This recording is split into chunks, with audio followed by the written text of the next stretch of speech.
News নির্ভীকের পক্ষ থেকে সকলকে শুভেচ্ছা, অভিনন্দন, ভালোবাসা জানিয়ে নিউজ নির্ভীকে সকলকে স্বাগত জানাচ্ছি। আপনারা দেখছেন নিউজ নির্ভীকের কম বেশি রাত 10টায় আন্তর্জাতিক বিভাগে ফিলিস্তিন ইসরায়েল সংঘর্ষের পরিপ্রেক্ষিতে আরও একটা বিশেষ প্রতিবেদন, যার শিরোনাম হচ্ছে 2024 সাল যেভাবে মধ্যপ্রাচ্যকে বদলে দিতে পারে। 2024 সাল যেভাবে মধ্যপ্রাচ্যকে বদলে দিতে পারে। সানসম মিল্টনের লেখা অবলম্বনে আজকে আমাদের এই প্রতিবেদন। চলুন বিস্তারিত দেখে নেওয়া যাক। ভূরাজনৈতিক পরিবর্তন, ক্রমবর্ধমান সংঘাত এবং মর্মান্তিক মানবিক বিপর্যয়ের কারণে এই বছর অর্থাৎ 2023 সালটা মধ্যপ্রাচ্যের জন্য একটা অশান্ত ও ঘটনাবহুল বছর ছিল।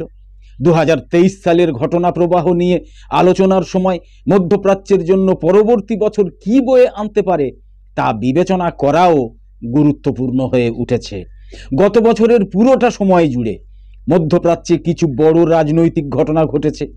সৌদি ইরান চুক্তি হয়েছে, বাশার আল আসাদের নেতৃত্বাধীন সিরিয়ার সঙ্গে মধ্যপ্রাচ্যের সম্পর্ক স্বাভাবিকীকরণের ঘটনার মতো ঘটনা ঘটেছে। এই সব ঘটনা মধ্যপ্রাচ্যের দীর্ঘস্থায়ী দ্বন্দ্ব নিরসনের এবং এই অঞ্চলের পারস্পরিক সম্পর্ক পুনর্নির্মাণের সম্ভাবনাকে বাড়াচ্ছে বলে মনে হচ্ছে। গত এপ্রিলে সুদানে বেজে ওঠা যুদ্ধের ডামাডোল আর অক্টোবর থেকে এখনো পর্যন্ত গাজায় ইসরায়েলের চালানো বর্বর অভিযানের সাক্ষী হয়ে থাকছে 2023 সাল। এছাড়া প্রাকৃতিক এবং মনুষ্য সৃষ্ট দুর্যোগও আমাদের ঝাঁকুনি দিয়েছে।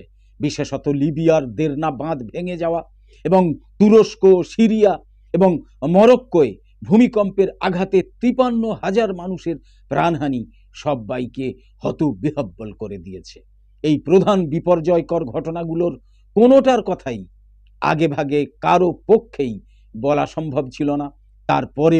তারপরেও এই ঘটনাগুলো এই অঞ্চলের ভবিষ্যতের পদযাত্রাকে নির্দেশ করছে। মনে করা হচ্ছে 2024 সাল মধ্যপ্রাচ্যের যাত্রাকে উল্লেখযোগ্যভাবে নতুন আদল দিতে পারে। প্রথমত, গাজায় ইসরায়েলের চলমান অভিযানের কারণে 2024 সালের শুরুর দিকেই মধ্যপ্রাচ্য নিজেকে ঢেলে সাজানোর কাজে মন দিতে পারে। গত সপ্তাহে ইসরায়েলের জাতীয় নিরাপত্তা উপদেষ্টা বলেছেন, গাজায় ইসরায়েলের অভিযান আরও কয়েক মাস প্রলম্বিত হতে পারে। তার মানে গাজা আরও চুরমার হতে বাকি রয়েছে। এমনকি যদি গাজা এবং ইসরায়েলের মধ্যে দীর্ঘমেয়াদী অস্ত্রবিরতি হয়ও, তাহলেও গাজার নিরাপত্তা এবং প্রশাসন ইস্যু অমীমাংসিত থেকে যাবে এবং এটা ওই অঞ্চলের প্রধান ইস্যু হয়ে ঝুলে থাকবে। বিশেষ করে গাজার অবকাঠামো পুনর্গঠন ইস্যুতে আরব দেশগুলো এবং পশ্চিমা দাতা দেশগুলোর মধ্যে এই নিয়ে মতভিন্নতা তৈরি হতে পারে। পশ্চিমা দাতারা এর আগে গাজার অবকাঠামো পুনর্গঠনে বেশ কয়েক দফা সহায়তা দিয়েছিল। তারা অবশ্যম্ভাবীভাবে আরও একবার গাজায় অর্থ ঢালবে কিনা তা নিয়ে বড় দ্বিধায় পড়বে। ভূমিকম্পে সিরিয়ার উত্তর পশ্চিমাঞ্চল মানবিক বিপর্যয় ঘটার পর জাতিসংঘ যেভাবে যথার্থ প্রতিক্রিয়া দিতে ব্যর্থ হয়েছিল, গাজায় তার ঠিক একই ভূমিকা দেখা গিয়েছে। এই কারণে মধ্যপ্রাচ্যের দেশগুলোর মধ্যে নিজেদের সমস্যা সমাধানে নিজেদের একটা সংস্থা গড়ে তোলার প্রয়োজনীয়তা দিনকে দিন বাড়ছে। ইসরায়েলের বর্বর হামলা সব ধরনের মানবিক বোধকে পদদলিত করেছে। এটা নিয়ে মধ্যপ্রাচ্য এবং মধ্যপ্রাচ্যের বাইরের তরুণ প্রজন্ম সাংঘাতিক ক্ষুব্ধ হয়েছে, ক্রুদ্ধ হয়েছে। যথার্থ প্রতিক্রিয়া দেখাতে ব্যর্থ হওয়ায় আরব দেশগুলোর প্রতি তারা যে ক্রুদ্ধ তা নিয়ে চলতি বছরের দোহা ফোরামে আলোচিত হয়েছে। এই তরুণদের ক্ষোভকে হালকাভাবে দেখার কোনো সুযোগ নেই। এই ক্রুদ্ধ তরুণেরা গোটা অঞ্চলের সামাজিক রাজনৈতিক চিত্র আমূল বদলে দিতে পারে। ফলে আরব দেশগুলোকে বাধ্য হয়েই তাদের ইসরায়েল নীতিকে ঢেলে সাজানোর কথা ভাবতে হতে পারে। বিশেষ করে মিশর এবং জর্ডানের মতো যেসব দেশে কর্তৃত্ববাদী সরকার রয়েছে, সেই সব দেশের সরকার জনতুষ্টিবাদের কারণেই ইসরায়েলের সঙ্গে সম্পর্ক স্বাভাবিকীকরণের বিরোধিতা শুরু করতে পারে। দ্বিতীয়ত, 2023 সালে মধ্যপ্রাচ্য ইস্যুতে জাতিসংঘ চরমভাবে ব্যর্থতার পরিচয় দেওয়ায় এই প্রতিষ্ঠানের প্রয়োজনীয়তা এবং প্রাসঙ্গিকতা নিয়ে এখানে সন্দেহ তৈরি হয়েছে।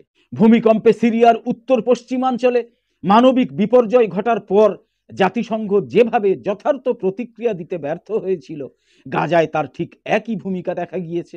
এই কারণে মধ্যপ্রাচ্যের দেশগুলোর মধ্যে নিজেদের সমস্যা সমাধানে নিজেদের একটা সংস্থা গড়ে তোলার প্রয়োজনীয়তা দিনকে দিন বাড়ছে। আগেই বলেছি কথা।